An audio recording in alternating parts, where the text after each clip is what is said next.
இன்றைக்கி எது கூடியிருக்கோம்? ஆக்சுவலி போன வீடியோவில் உன்னோட எக்ஸ்பீரியன்ஸை சொன்னல, ஸோ அதே மாதிரி இந்த வீடியோவில் நம்ம 2 பேரும் சேர்ந்து சொல்ல போகிறோம். என்னோட லைக் கைண்ட் ஆஃப் பேய் கதை. சரி, ஓகே. என் லைஃப்பில் ஒரு சில விஷயங்கள் நடந்தது, ஸோ அதை நான் சொல்ல போகிறேன். நீ உங்கள் லைஃப்பில் நடந்ததெல்லாம் சொல்லு. ஸோ நீங்கள் பார்த்துட்ருக்கிறது நைட் ஸ்டோரி.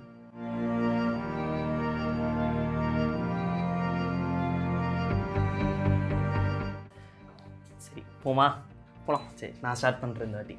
ஓகே. ஆக்சுவலி 2024 நான் அந்த college time last year final year படிக்கும்போது நான் வந்து ஃபிலிம் டெக்னாலஜி தானே படித்தேன். ஸோ எனக்கு ஒரு ப்ராஜெக்ட் வந்தது, எனக்கும் என் ஃப்ரெண்டுக்கும் சேர்த்து ஒரு ப்ராஜெக்ட் வந்தது. ஒரு பைலட் ஃபிலிம். எப்படின்னா ஒரு யூடியூபர் வந்து டைரக்ட் பண்ணுறாரு. அதுக்காக எங்கள் காலேஜ் சீனியர் மூலியமாக நாங்கள்லாம் போனோம். எங்களுக்கு அந்த சான்ஸ் கிடச்சிது பண்ருட்டியில் ஷூட்டு. நான் என் ஃப்ரெண்டு ஒரு 2-3 அண்ணனுங்க எல்லாம் சேர்ந்து லொக்கேஷன் ரெக்கிக்காக போயிருந்தோம். லொக்கேஷன் ரெக்கிக்காக போகும்போது இங்கேருந்து காரில் போய் ஜாலியாக வைப் பண்ணிவிட்டு நைட்டு தான் அங்கே நைட்டு போய் அந்த வீட்டில் போய் ஸ்டே பண்ணுறோம். அங்கே வீடு? ஆமாம், அவங்க வீடே இருக்குது. அந்த அண்ணா ஒரு சினிமோட்டோகிராஃபர் ஒரு வீடு அங்கே இருக்குது பண்ருட்டியில். அவர் நல்லா பெரிய வீடு. அங்கே போகும்போது அந்த இடமே வந்து க்ரீப்பியாக இருந்தது. எப்படின்னா சுற்றி எந்த வீடுமே கிடையாது. அவங்க அப்பா வந்து கட்சிக்காரராம். அதனால் நல்லா வீடுலலாம் பயங்கரமாக இருந்தது. உள்ளே போய் நாங்கள் ஜாலியாக அன்றைக்கி ஃபஸ்ட் டே சூப்பராக போச்சு. போயிட்டு இந்த லொக்கேஷன் ரெக்கிலாம் முடிச்சுட்டு அங்கே நாங்கள் போனது ஒரு மாதிரி கைண்ட் ஆஃப் பேய் கதை தான். அதுவும் ஒரு மாதிரி ஒரு ஹாரர் ஸ்டோரிக்காக இது பண்ணோம். அங்கே போய்ட்டு சுடுகாடு அது இதெல்லாம் பார்த்துட்டு நைட்டு வந்து அன்றைக்கி நல்லா ரெஸ்ட் எடுத்துகிட்டு அகெயின் மறுபடியும் அந்த லொக்கேஷனை காலையில் போய் பார்க்கலாம் அப்படின்னு சொல்லிட்டு போயிருந்தோம். போயிட்டு வந்தால் என் ஃப்ரெண்டு வந்து அன்றைக்கி வந்து அவன் வரல. வரேன்னு சொல்லிட்டு காரில் ஏறினா திடீர்னு என்ன ஆச்சுன்னு தெரியல, அவன் கார்லேயே உட்காந்துட்டான். வந்து லொக்கேஷன் ரெக்கிக்கு வரல. நாங்கள் ஒரு நாள் ஃபுல்லாக அங்கேயே சுற்றி பார்த்துட்டு, அது காடு தானே பக்கத்தில் அங்கே நிறைய அந்த டெர்மினல் பிளான்ஸ்லாம் இருக்கான். ஸோ அதெல்லாம் ஃபுல்லாக சுற்றி பார்த்துட்டு லொக்கேஷன்லாம் ஃபிக்ஸ் பண்ணிவிட்டு வந்துட்டோம். நாங்கள் காலையில் போயிட்டு அந்த இதெல்லாம் சுற்றி பார்த்து வரத்துக்கு ஈவினிங் ஆயிடுச்சு. அவன் கார்லேயே அப்படியே உட்காந்துருக்கான். நாங்கள் பேசுகிறோம், எதுவும் வந்து ரிப்ளைவே பண்ணல எங்களுக்கு. நாங்கள் எதோ கண்டுக்கல. என் ஃப்ரெண்டு, என்னோடய கிளாஸ்மேட், எதுவும் ரிப்ளை பண்ணல. அவன் எப்பவுமே ஒரு மாதிரி சைலண்ட்டான டைப்பு, பெருசாக எதுவும் பேச மாட்டான். இன்ட்ரோவர்ட். ஆமாம், கைண்ட் ஆஃப் இன்ட்ரோவர்ட். நைட்டு அண்ணா எல்லாருமே வந்து அவங்க ரூமில் படுத்துக்கிட்டாங்க. நாங்கள் வெளியே படுத்துக்கிட்டோம். எங்களுக்கு கொஞ்சம் இதுவாக இருந்தது, நாங்கள் வெளியே படுத்துட்டோம். என் பக்கத்தில் அவன் படுத்துட்ருக்கான், நான் படுத்துட்ருக்கேன். நைட்டு ஒரு கரெக்டாக ஒரு 12 மணி இருக்கும். திடீர்னு ஏஞ்சி உட்காந்து ஏதோ பேசிகிட்டு இருந்திருக்கான். அவன் பாட்டு தனியாக பேசிகிட்டு இருக்கான். எனக்கு இந்த சவுண்டு மட்டும் கேட்கும் தெரியுமா, தூக்கத்தில் யாராவது பேசினா வந்து ஒரு மாதிரி சவுண்டு கேட்கும்ல, அந்த சவுண்டு கேட்டு தான் ஏஞ்சி பார்த்தா ஏதோ பேசிகிட்டு இருக்கான். நான் சொன்னேன், டேய் என்னடா அப்படின்னா, ஒன்றும் இல்லை மச்சான் அப்படின்னு சொல்லி படுத்துட்டான். எனக்கு அது பெருசாக எதுவும் தெரியல, சார் பைத்தியம் அதை வளர்த்து போல அப்படின்னு சொல்லிட்டு நான் படுத்து தூங்கிட்டோம். அகைன் ஒரு 1:30 மணி இருக்கும். என் பக்கத்தில் உட்காந்து காது கிட்ட வந்து ஏதோ ஒரு பேசிகிட்டு இருக்கான். எனக்கு ஒரு மாதிரியா இருக்குது, என்ன ஏதோ சவுண்டு கிட்டே இருக்குன்னு இப்போ தான் காது கிட்ட இருக்கான் அவன். எனக்கு ஒரு நிமிஷம் ஒரு மாதிரி ஆயிடுச்சு. போயிட்டு அதுக்கப்புறம் நான் என்ன பண்ணேன், ஒன்றும் இல்லைடா என்ன ஆச்சுடா, என்னடா இப்போ பேசிகிட்டு இருக்கேன். ஒன்றும் இல்லை மச்சான், நீ தூங்குன்னு சொல்லி நான் இது பண்ணிகிட்டு இருக்கான். எனக்கு ஒரு பயம் வந்துருச்சு. காது கிட்ட பேசினா எப்போ தூங்க முடியும்? நைட்டு பக்கத்தில் ஒரு மாதிரி வியர்டாக உட்காந்துட்டு இருக்கான் மச்சான் பக்கத்தில். அங்கே வந்து யாருமே இல்லை, அவங்க வீட்லேயும் யாருமே இல்லை. கிட்டத்தட்ட அது வந்து மொத்தம் 5 பெட்ரூம்ஸ். அதாவது அந்த வேடா உட்காந்துருக்கிறது அந்த பண்ருட்டியில் வீடு இருக்கு, நீ அந்த வீடோட ஓனர், அதாவது உன் கிளாஸ்மேட்டு இல்லை, ஓனர் வந்து கேமராமேனு. நாங்கள் வந்து அசிஸ்டன்ட் டைரக்டராக போனோம். ஓகே. நானும் என் ஃப்ரெண்ட்லாம் அசிஸ்டன்ட் டைரக்டராக போனோம். ஸோ நாங்கள் வந்து எங்களுக்கு ரூம் தரேன்னு சொன்னாங்க. இல்லைனா வேணாம், நாங்கள் வந்து வெளியே படுத்துக்கிறோம் அப்படின்னு சொல்லிட்டு நாங்கள் இது பண்ணோம். ரூம்லாம் தந்தால் அது வந்து ஒரு மாதிரி இருக்குது வீடே. தனியாக போய் ரூமில் மாட்டிட்டு எதனா ஆயிடுச்சுன்னா என்ன பண்ணுறதுன்னு சொல்லிட்டு அங்கே வர அடிக்கடி கொலைலாம் நடக்குமா. அதனால நாங்கள் வெளியவே படுத்துக்கிறோம், நான் ஹாலில் அப்படியே படுத்துக்கிறோம், பிரச்சனை இல்லைன்னு சொல்லி ஒரு பெட்டு போட்டு நாங்கள் படுத்துட்டோம்.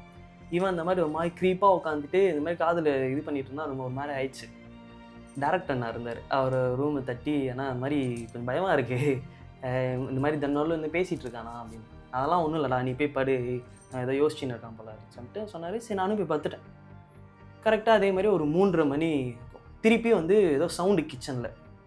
ஏஞ்சி நான் உட்காந்தா பக்கத்தில் அவன் ஆளை காணோம், கிச்சனில் இருக்கான். டேரக்டர் அண்ணாவும் சவுண்டு கிட்டே வெளியே வந்துட்டார். வெளியே வந்து அவன் கேஸ் பக்கத்தில் ஆன் பண்ணிட்டு இப்படியே கை கட்டின்னு நின்றுன்னு இருப்பானா. என்னடா சொல்கிறேன்? கேஸ் எல்லாம் ஆன் பண்ணிட்டு கையில் மேட்ச் பாக்ஸ் கைட்டாக வச்சுன்னு இருக்கான். அவர் நல்ல வேலை அவர் போனதுனால வந்து ஃபயர் பண்ணல. கேஸ் ஸ்மெல்லு ஹெவியாக அடிக்குது நைட்டு. அதுக்கப்புறம் அந்த ஜன்னல்லாம் திறந்து விட்டு அவனை இது பண்ணி அவனை ஒரு ரூமில் போட்டு லாக் பண்ணிட்டார். நான் அவங்க கூடயே உள்ளே போயிட்டேன், ரூம் உள்ளே போயிட்டு நான் அப்படியே ஒரு ஓரமாக படுத்துட்டேன். காலையில் விடிஞ்சுது, இந்த மறுபடியும் லொக்கேஷன் ரெக்கிக்கு போனோம். இவன் அதே மாதிரி ஒரு மாதிரி வேடாகவே இருந்தான். அந்த லொக்கேஷன் ரெக்கிலாம் முடிச்சுட்டு ஷூட் ஸ்டார்ட் பண்ணுற டைமு. ஃபஸ்ட்டு டே நல்லா போச்சு, செகண்ட் டே நல்லா போச்சு. 3rd டே வந்து ஃபாரஸ்ட்டில் ஷூட்டு. சரியா, ஃபாரஸ்ட்டில் ஷூட்டு, நைட் ஷூட். அதுவும் கரெக்டாக நாங்கள் வந்து ஒரு 5 மணிக்கு வந்து அந்த ஃபாரஸ்ட்லாம் போயிட்டு கேமராலாம் செட் பண்ணிட்டு எடுக்க ஆரம்பிச்சிட்டோம். இங்கே எக்யூப்மெண்ட்ஸ் பக்கத்தில் யாராவது ஒருத்தர் இருக்கணும் அப்படின்னு சொல்லிட்டு அந்த பையன் ஸ்ரீனி அவன் பேர், அவனையும் மேக்கப் ஆர்டிஸ்ட்டையும் அங்கே உட்கார வச்சுட்டு நாங்கள் உள்ளே போய் ஷூட் பண்ண ஆரம்பிச்சிட்டோம்.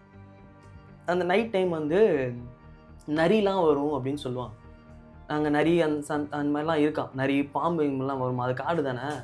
ஸோ இந்த மாதிரிலாம் இருக்குது அப்படின்னு சொல்லிட்டு இருந்தாங்க. இவங்க வந்து இல்லை நான் பார்த்துக்கிறேன் ப்ரோ அப்படின்னு சொல்லி மேக்கப் ஆர்டிஸ்ட் சொன்னார். இவனும் அங்கே வந்து உக்காந்துட்டான். மேக்கப் ஆர்டிஸ்ட்டை விட்டு நாங்கள் போயிட்டோம். ஷூட் பண்ணிட்டு இருக்கோம். நைட்டு கரெக்டாக ஒரு 10 மணி இருக்கும், 10-10:30 இருக்கும். ஏதோ ஒரு சின்னதாக சவுண்டு கேட்டுச்சு. ஐயோ அப்படின்னு ஒரு சவுண்டு கேட்டுச்சு. யார் இது ஐயோ சொல்கிறேன், ஐயோன்னு ஒரு சவுண்டு கேட்டுச்சு. என்னடா அப்படின்னு பார்த்தா நாங்கள் ஃபஸ்ட்டு அந்த எங்களுக்கு ஃபஸ்ட்டு கேட்கலாம் அந்த, ஏன்னா நரியெலாம் ஊழ விட்டுட்டே இருந்தது ரொம்ப நேரமாக. அது ஐயோன்னு ஒரு சவுண்டு கேட்டுச்சு.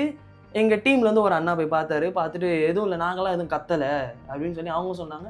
சரி வேறு ஏதோ இந்த நரி தான் ஏதோ கத்திருக்கும் போல அப்படின்னு சொல்லிட்டு அவரும் வந்துட்டார். அதே மாதிரி கரெக்டாக இன்னொரு வாட்டி 12 இந்த 1 மணி இருக்கும். அந்த ரேஞ்சில் திருப்பி மறுபடியும் அந்த அதே சவுண்டு கேட்டுது. என்னடான்னு சொல்லி நான் இன்னொரு அண்ணா இருக்கார் அசிஸ்டன்ட் டைரக்டர், நாங்கள் 2 பேரும் போய் பார்க்குறோம். அங்கே யாருமே காணோம், இவங்களே காணோம். இவங்க 2 பேரை பார்த்துக்க சொல்லிட்டு போனோம், இவங்க 2 பேருமே காணோம். எக்யூப்மெண்ட்ஸ் அப்படியே தனியாக இருக்குது. திருப்பி அதே சவுண்டு ஐயோ ஐயோன்னு கத்தின்னு இருக்காங்க. என்ன எங்களுக்குலாம் ஒரு மாதிரி பதறிடுச்சு. அங்கே டீம்லாம் வந்து இங்கே கூப்பிட்டோம், அங்கே ஷூட் எடுத்துருக்கேன்னா இங்கே யாருமே காணோம், கொஞ்சம் வாங்கன்னு சொன்னோன்னே டீம் எல்லாருமே வந்துட்டாங்க. எங்கடா அப்படின்னு போய் கொஞ்சம் தூரம் தள்ளி பார்த்தா மேக்கப் ஆர்டிஸ்ட் அங்கே வந்து ஊழ்ந்து புரண்டு கறக்குறாரு. ப்ரோ என்ன ஆச்சு ப்ரோ, எழுந்திரிங்க என்ன ஆச்சு அப்படின்னா, ப்ரோ ஐயோ உட்கார அந்த மனுஷன் உட்காந்து அழுதுன்னு இருக்கான். உட்காந்துட்டு எங்களால் சமாதானமே பற்ற முடியல. அவனால் பேசவும் முடியல, மூச்சு வாங்குற ரொம்ப ஒரு மாதிரி தேம்பி தான் வந்து பேச முடியாது தெரியுமா. அந்த மாதிரி வந்து அந்த ஆள் வந்து தேம்பி அழுதுட்டு இருக்கான். என்னாச்சு ப்ரோன்னா பின்னாடி வந்து இங்கேருந்து ரத்தம் வருது அவருக்கு. எங்களுக்குலாம் ஒரு நிமிஷம் கையெல்லாம் நடுங்கிச்சு. என்னடா அப்படின்னு பார்த்தா அந்த மாதிரி ஸ்ரீனி திடீர்னு ஆச்சுன்னு தெரில, ஒரு மாதிரி வந்தான். திடீர்னு என்னை பிடிச்சி தள்ளி விட்டான் ப்ரோ. அவனை பிடிச்சி துரத்திட்டு போனேன், என்னை கல்லல் தூக்கி அடிச்சுட்டு அவன் ஓட்டான் ப்ரோ காட்டுக்குள்ளே அப்படின்றாங்க. 1 மணி 1:30 மணி இருக்கும். காட்டுக்குள்ளே இவரை அடிச்சுட்டு ஓடிட்டான். அந்த காடுமே வந்து நடுவில் பெரிய பெரிய பள்ளம்லாம் இருக்கும். நாங்கள் வந்து பகல் டைமில் போனாலே அங்கே ரிஸ்க்கு, நீ பார்த்து தான் நடக்கணும். நிறைய நடுவில் பள்ளம்லாம் இருக்கும். நாங்கள்லாம் எங்களுக்கு வந்து என்ன பண்ணுறதுன்னு தெரில. டார்ச் லைட்லாம் அடிச்சுட்டு உள்ளே போகிறோம். ஏதோ ஒரு மூலையில் ஒரு கேவ் மாதிரி இருக்கு மச்சான். சரியா, அங்கே வந்து ஃபுல்லாக அந்த முள்காடு அதெல்லாம் இருக்கும். எப்படி அவன் அந்த நடுவில் போனானே தெரில. ஏன்னா அது உள்ளே போகவே முடியாது, காலு கை கண்டிப்பாக கிழிக்கும். ஆனால் அவன் சேஃபாக போய் உள்ளே போய் உட்காந்து இருக்கான். ஒரு மாதிரி நான் சொன்னால ஒரு மாதிரி இந்த சாத்தான் ஒரு படத்தில் இப்படி உட்காந்துருக்கும் தெரியுமா, ஒரு மாதிரி இப்படி உட்காந்துருக்கோம். அந்த மாதிரி உட்காந்து இருக்கான். சட்டை கிட்டலாம் இல்லாம, சட்டை கிட்டலாம் கிழிஞ்சு எங்கெங்கயோ தொங்குது. எப்படா அந்த முள்ளுல கிழிக்க சட்டை கிட்டலாம் இல்லாம சீரியஸா எப்படி அவன் உள்ள போனான்றதே தெரியல. அங்க போயிட்டு டேய் வெளியே வாடா, எப்படா போனா இவ்வளோ பெரிய கள்ளத்துக்கு அச்சா மச்சான் எங்க மண்டையில. ஐயோ திடீர்னு பார்த்தா இப்படி திரும்பத்துக்குள்ள ஆளை காணும். அவன் என்னடா ஒருவேளை பேய் கூட டிராவல் பண்ணியா நீ? சீரியஸா எங்களுக்கு தெரியல. திடீர்னு பாக்குறேன் அவன் அந்த கல்லை தூக்கி போட்டான். எல்லாரும் பதறி வச்சு பின்னாடி போனாங்க. திரும்பி பார்த்தா அவன் ஆளை காணும். லைட் அடிச்சா அவன் ஆளே இல்லை. அவன் அந்த ஒரு படத்தில் அந்த ஒவ்வொரு டைம் ஒரு லொக்கேஷனில் இருப்பான் தெரியுமா, பேய் மாதிரி. இந்த பேய்லாம் வந்துச்சுன்னா இங்கே மறைஞ்சிரும், பின்னாடி இருக்கும். லிட்ரலி அவன் அந்த மாதிரி நடந்தான் அவன். எங்களுக்குலாம் என்ன பண்ணுறதுன்னு தெரியல. எல்லாரும் என்ன பண்ணோம், ஒரு பக்கமாக 2 பேராக உட்காந்து அவனை தேட ஆரம்பித்தோம். ஒரு பள்ளம், அது உள்ளே கீழே படுத்து கிடந்தான். அது உள்ளேருந்துன்னா கிட்டத்தட்ட ஒரு 7 feet இருக்கும். 7 feet பள்ளம். அது உள்ளே எகிரி குதிச்சு அவனை போய் பிடிச்சி எடுத்துகிட்டு வந்தோம். அவன் வந்து மயங்கி கிடக்கான். அவனை வந்து இது பண்ணவே முடியல. கார்கிட்ட கொண்டு வந்து தண்ணியெலாம் தெளித்து எழுதுடுறான்னா இங்கெல்லாம் அங்கே ரத்தம், இங்கே வந்து இந்த கையச்சிலாம் தெரியும் மாதிரி அழுத்தி பிடிச்சா ஒரு மாதிரி இருக்கும்ல, ஒரு மாதிரி அந்த ரெட் கலரில் இப்படி வந்து அதான் அந்த மாதிரி அவனுக்கு கையிலலாம் இருக்குது. கை கால்லெல்லாம் இருக்குது. எங்களுக்கு ஒன்றுமே புரியல, எனக்கு என்ன ஆச்சு அப்படின்னு சொல்லிட்டு ஒன்றுமே புரியல. அவங்க வீட்டுக்கு ஃபோன் பண்ணால் அவன் வந்து என்ன சொல்லிட்டு வந்திருக்கான்னா, இந்த மாதிரி வந்து வீட்டில் தான் ஷூட்டு அப்படின்னு சொல்லி போய் சொல்லிட்டு வந்திருக்கான். நாங்கள் ஃபாரஸ்ட்டில் எடுத்துகிட்டு இருக்கோம். சின்ன வயசுலேருந்து அவனுக்கு இந்த பிரச்சனை இருக்கான். அவன் வந்து இடுப்பில் பார்த்தீங்கன்னா அவ்வளோ தாயத்தை கட்டி வச்சிருக்காங்க. எங்களுக்கு வந்து அவனுக்கு தெரியாது. அவங்க வீட்டுக்கு ஃபோன் பண்ணி அவங்க அம்மாட்ட சொன்னால், இல்லைப்பா வந்து அவனை தயவுசெய்து இங்கே கூப்பிட்டு வந்துருங்க, அவங்க ரொம்ப நேரம் வச்சுக்காதீங்க, டேஞ்சரு. அவன் சின்ன வயசுலேருந்தே அவனுக்கு வந்து கொஞ்சம் மென்டலி அஃபெக்ட் ஆகிட்டானா என்னன்னு தெரியல. ஆனால் ஹாஸ்பிட்டல்லாம் போனால் எல்லாத்தையும் செக் பண்ணிட்டு வந்துட்டோம். ஆனால் மென்டலி அவன் கிளியராக இருக்கான்னு தான் சொல்கிறாங்க. எங்களுக்கு ஒரே பயமாகிடுச்சு, அதனால தான் தாயத்தெல்லாம் கட்டி வச்சுருக்கோம் அப்படின்னு சொல்லிட்டு. அவன் வந்து பேயெல்லாம் பார்த்து பேய்க்குள்ள நடுவில்லாம் பேசுவானா, நைட்டில் வந்து தனியாக பேசுவானா, சுடுகாட்டில் போய் பத்துப்பானா, இந்த மாதிரி வேலைலாம் பண்ணுமா. அவங்க வீட்டில் அவங்க அப்பாவை ஒரு வாட்டி கத்தி எடுத்துருந்து குத்திட்டு இருக்கான் நைட்டில். இந்த மாதிரி ஏதோ ஒரு இது போக கத்தி எடுத்து குத்திட்டானா.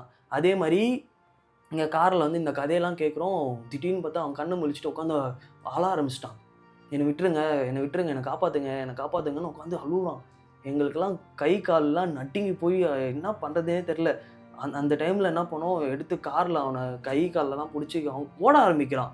அவனை வந்து கண்ட்ரோலே பண்ண முடியல எங்களால். காரில் உட்காரான்னா உட்கார மாட்டேங்கிறான்.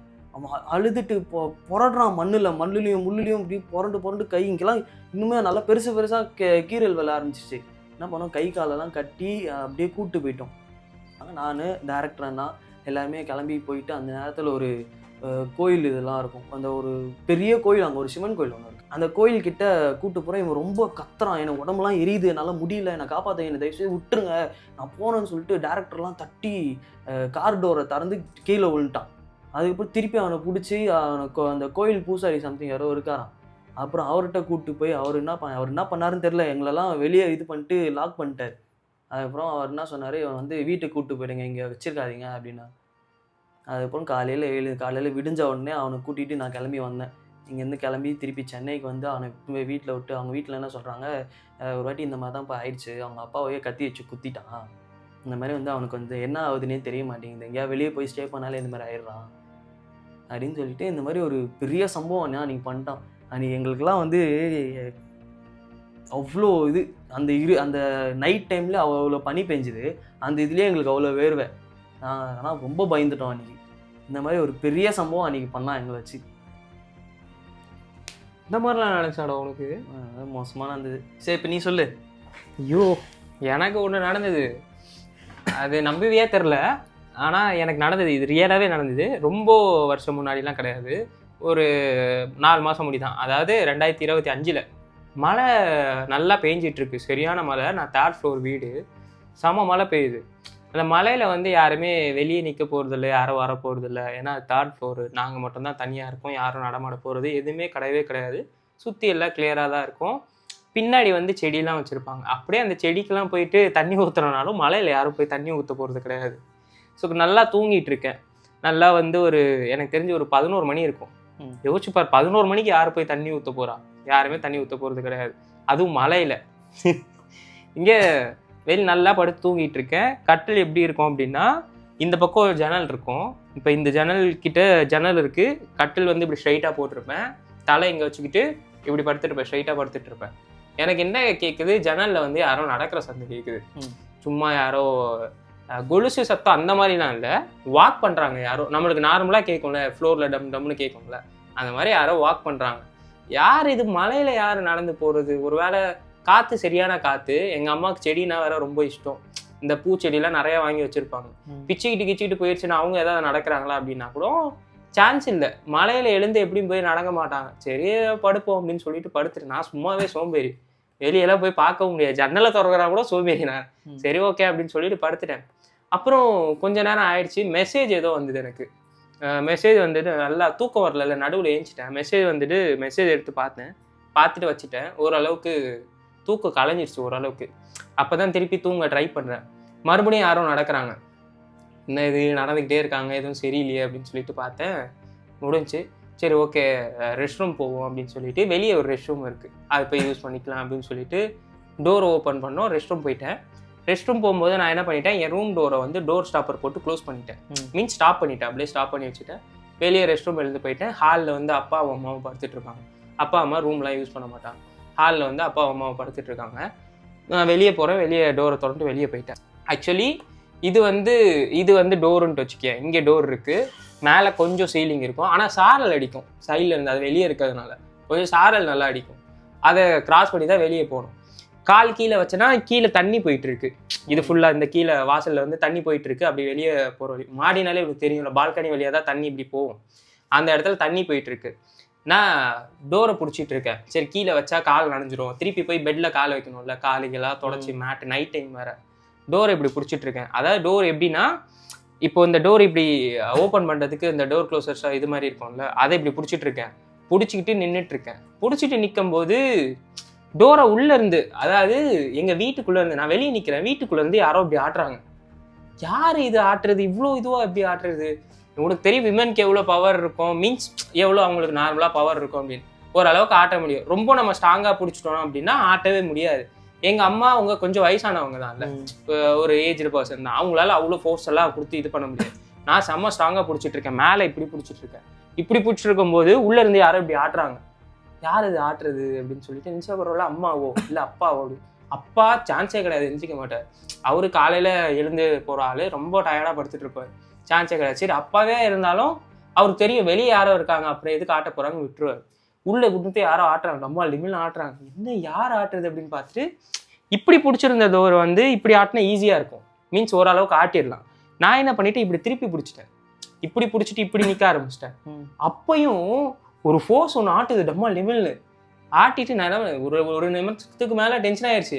என்னடா இது உள்ள 2 பேர் யார் ஏஞ்சி ஆடுறானே தெரியல அப்படின்னு சொல்லிட்டு ரெஸ்ட் ரூம் போயிட்டு உள்ளே வந்து திறந்து பார்க்குறேன். அப்பா அம்மாவும் படுத்துட்டு இருக்காங்க, எந்த ஒரு போர்ஸுமே இல்லை. நம்ம நார்மலாக போகும்போது மைண்டில் ரீஸாக என்ன இப்படி தான் படுத்துட்டு இருக்காங்க, இப்படி இந்த இதில் தான் படுத்துட்டு இருக்காங்க. உள்ள இப்போ திறந்து பார்க்குறேன், இன்னும் இதே மாதிரி படுத்துட்டு இருக்காங்க. அப்போ யார் தான் ஆட்டினது அப்படின்னு சொல்லிட்டு இருந்துச்சு. சரி ஓகே, இந்த இது பண்ணிட்டு படுத்துருப்பாங்க போல, தூங்கிட்டு இருப்பாங்க அப்படின்னு சொல்லிட்டு விட்டுட்டு மறுபடியும் உள்ளே போயிட்டேன். உள்ளே போய் படுத்தோடனே லைட்டாக கண்ணு போடுறது, இடி இடிச்சுது. இந்த இடி அடிக்குது அப்படின்னு சொல்லிட்டு ஸ்க்ரீனை ஒதுக்கி இப்படி பார்க்குறேன். ஏதோ யாரோ நின்றுட்டு இருக்க மாதிரி இருந்துச்சு. அது எனக்கு தான் இருட்டில் அப்படி மாதிரி ஃபீல் ஆச்சா அப்படின்னு சொல்லிட்டு எனக்கு தெரியல. இதுக்குன்னே நாங்கள் வெளியே லைட்லாம் யூஸ் பண்ண மாட்டோம். ஓரளவுக்கு அந்த டைமில் வந்து மழை பெஞ்சிட்டு இருந்தது. இஃப் இன்கேஸ் ஏதாவது அவங்க அம்மா வெளியே போகிறாங்கன்னா, நான் தான் சொன்னல செடியெலாம் இருக்கும் பார்க்கப்போம், அதுக்கு லைட்டு வச்சுட்டு இருந்தோம். நார்மலாகவே ஒரு திங் நம்மளுக்கு ஓடும்ல, பேய்னா வந்து இருட்டில் மட்டும்தான் வரும், லைட்டில் வராது அப்படின்னு சொல்லி. சரி லைட் இருக்குது, பேயாக இருக்க போது ஏதோ இதுவாக இருக்கும் அப்படின்னு சொல்லிட்டு விட்டாச்சு. திறந்து பார்க்குறேன், யாரும் நின்றுட்டு இருக்க மாதிரியே இருந்துச்சு. லைட்டும் காலி ஆயிடுச்சு. லைட்டு என்ன ஆச்சுன்னு தெரில, கரண்ட் போயிடுச்சா இல்லை வெளியே ஷார்ட்டேஜ் ஆயிடுச்சா. ஏன்னா லைட்டோட சுவிட்ச் வந்து வெளியே இருக்குது. நான் ரெஸ்ட் ரூம் போயிட்டு வரும்போது ஆன் பண்ணிட்டு வந்துட்டேன். லைட்டோட சுவிட்ச் ஒருக்கே ஷார்ட் ஆகி ஆஃப் ஆகிடுச்சு போல் அப்படின்னு சொல்லிட்டு அது ஆஃப் ஆகிடுச்சு. திருப்பி ஒரு மின்னல் அடிச்சுது, யாரோ வெளியே நிற்கிற மாதிரி ஆயிடுச்சு. ஏன்னா நான் ஸ்க்ரீன் ஃபுல்லாக ஓப்பன் பண்ணிட்டேன். இன்னும் இது ஒரு மாதிரி மின்னல் அடிச்சுட்டே இருக்குன்னு ஸ்க்ரீன் ஃபுல்லாக ஓப்பன் பண்ணிட்டேன். என்ன இது திருப்பி மின்னல் அடிக்குது, யார் இது வெளியே நிற்கிறது அப்படின்னு சொல்லிட்டு இருந்துச்சு. விட்டேன். அது எப்படி நிற்குது அப்படின்னா, என் கிளாஸ் இப்படி இருக்குது, கிளாஸில் இப்படி தலையை இப்படி வச்சுக்கிட்டு இப்படி நின்றுட்டுருக்கு. என்ன இது, யார் நிற்கிறது, எதுக்கு நிற்கிறாங்க, என்னாச்சு அப்படின்னு சொல்லிட்டு தெரியலையே அப்படின்னு சொல்லிட்டு நின்றுட்டுருக்கு. எல்லாம் முடிஞ்சிருச்சு. எனக்கு ஒரே பயம், என்ன இது நடக்குது நம்ம வீட்டில், வேற யாராவது வெளியே நிற்கிறாங்களா. ஏன்னா எனக்கு வீட்டு ஆப்போசிட்லேயே வந்து ஒரு காலி கிரவுண்ட் இருக்குது. கீழே டவுனில் வந்து மேபி டோர் க்ளோஸ் பண்ணாமல் கூட வந்துட்டு இருக்கலாம், மெயின் டோர் லாக் பண்ணாமல் இருக்கலாம். மேலே ஏறி யாரோ வந்துட்டாங்க போல அப்படின்னு சொல்லிட்டு, அதுதான் உனக்கு நார்மலாகவே தெரியும்ல, நான் இந்த நைஃப்லாம் கலெக்ட் பண்ணுவேன், இருக்கிற நைஃப்லாம் கலெக்ட் பண்ணி வச்சுப்பேன். ஸ்லாப்ல இன்னொரு நைஃப் இருந்துச்சு, புதுசாக அப்போ தான் இருந்துச்சு, அதை எடுத்து வச்சிட்டு இருக்கேன் நான். யார் தான் அப்படின்னு சொல்லிட்டு போயிட்டு பார்ப்போம் அப்படின்னு போய் பார்க்குறேன், யாருமே இல்லை, ஒருத்தர் கூட இல்லை. எதுவும் சவுண்ட் எதுவுமே கொடுக்கலையா? எதுவுமே நான் கேட்கல. ஏன்னா நைட் டைம் அப்பா அம்மா எழுதிட்டாங்கன்னா டிஸ்டர்ப் பண்ணக்கூடாது, டயர்டாக வந்து படுத்துட்டு இருக்காங்க. இப்படி போய் பார்க்குறேன், யாருமே இல்லை. லைட் சுவிட்ச் போடுற, லைட் ஆன் ஆகலை. மறுபடியும் லைட் போட்டு வருவோம் அப்படின்னு சொல்லி உள்ளே வந்து படுத்துட்டேன். மறுபடியும் ஒரு ½ hour இருக்கும், ஏன்னா ஸ்லீப் மொத்தமாக போயிடுச்சு. ஏன்னா மலையிலையும் லைட்டாக போய் எட்டி பார்த்துட்டேன், மறுபடியும் மலையில் போய் யாராவது இருக்காங்களா பார்த்துட்டேன், ஸ்லீப் ஃபுல்லாக போயிடுச்சு. உட்காண்ட்ருக்கேன் அமைதியாக இப்படி வச்சுட்டு, கையை இப்படி வச்சுட்டு இப்படி உட்காண்ட்ருக்கேன், யார் தான் வராங்களான்னு பார்ப்போம் அப்படின்னு சொல்லிட்டு உட்காண்ட்ருக்கேன். மறுபடியும் மின்னல் அடிச்சுது. ஒரு ½ hour கழிச்சு மறுபடியும் நின்றுட்டு இருந்தாங்க. நின்றுட்டு இப்படி இருந்து பார்த்துட்டே இருக்காங்க. கொஞ்சம் நேரம் நான் கழித்து கேட்குறேன், டோர் ஸ்டாப்பர் உங்ககிட்ட சொன்னல, டோர் ஸ்டாப் பண்ணிட்டேன் அப்படின்ட்டு. அந்த ஸ்டாப்பரை நம்ம ஹியூமன் போய் எடுத்தால் தான் அதை எடுக்க முடியும், நார்மலாக அதை எடுக்க முடியாது. ஸ்டாப் பண்ணி வச்சுருக்கேன். நான் கேட்குறேன், என்னை தவிர்த்து இங்கே யாராவது இருக்கீங்களா அப்படின்னா, எதுவுமே இல்லை, நார்மலாக இருந்துச்சு. யாரும் இல்லை போல அப்படின்னு சொல்லிட்டு ஒரு குஷி ஆகிட்டேன். என்னை தவிர்த்து இங்கே யாராவது இருந்தீங்க அப்படின்னா அந்த டோரை க்ளோஸ் பண்ணுங்க அப்படின்னு. டோர் ஸ்டாப்பர் தூக்கி டம்மால்னு க்ளோஸ் ஆச்சு. அவ்வளோதான். அப்படியே பெட்ஷீட்டை போட்டிட்டு படுத்தேன், எந்திரிக்கவே இல்லை. காலையில் எழுந்திரிச்சு எங்கள் அம்மா கிட்டே கேட்குறேன், டோரை ஏம்மா அப்படி போட்டு ஆட்டுறேன், நான் தான் ரெஸ்ட் ரூம் வெளியே யூஸ் பண்ணுறேன்னு தெரியுது இல்லைம்மா, ரெஸ்ட் ரூம் போகிறேன், நான் ஏன்ப்பா ஆட்ட போகிறேன், லூஸா நான் அப்படின்னு சொல்லி கேட்டாங்க. சரி ஓகே, அவங்க இருக்காது அம்மா அப்படின்னு. பா நான் ஏன்ப்பா பண்ண போகிறேன், நான் அவ்வளோ டயர்டாக தூக்கிட்டு இருக்கேன் அப்படின்ட்டு, சும்மா நீயே ஆட்டிட்டு என்ன சொல்கிறியா அப்படின்னு. அவ்வளோதான். அதுக்கப்புறம் வெளியே போகிறதும் இல்லை, எதுவுமே யூஸ் பண்ணுறதால மிட் நைட்டில் எந்திரிக்கிறதுமே இல்லை. நானே டைமர் செட் பண்ணிவிட்டு தூங்குற டைம் 11 o'clock ஆகிடுச்சு அப்படின்னு படுத்துட்டு தூங்கிடுறது, எந்திரிக்கவே மாட்டேன். இதுதான் எனக்கு நடந்த ரொம்ப ரொம்ப வஸ்டானது. ஸோ இந்த மாதிரி இன்னும் நிறையா எங்களோட எக்ஸ்பீரியன்ஸ், நாங்கள் கேட்குற கதை, பார்க்குற கதை எல்லாமே வந்து உங்கள்கிட்ட ஷேர் பண்ணுவோம். ஸோ உங்கள் லைஃப்பில் நீங்கள் ஒரு சிலதெல்லாம் எக்ஸ்பீரியன்ஸ் பண்ணியிருப்பீங்க இல்லையா? ஸோ அதெல்லாம் வந்து எங்கள் இன்ஸ்டாகிராம் அக்கௌண்ட்டில் போயிட்டு நீங்கள் டிஎம் பண்ணுங்கள், அதையும் நான் வந்து உங்கள் எல்லாருக்கும் ஷேர் பண்ணுவோம். அண்ட் அப்புறம் என்ன, கீழே ஒரு ரத்த கலரில் ஒரு பட்டன் வரும், அந்த பட்டன் அழுத்திங்கன்னா சப்ஸ்கிரைப் அப்படி காட்டும். Subscribe பண்ணிருங்க பண்ணிருங்க. Night story.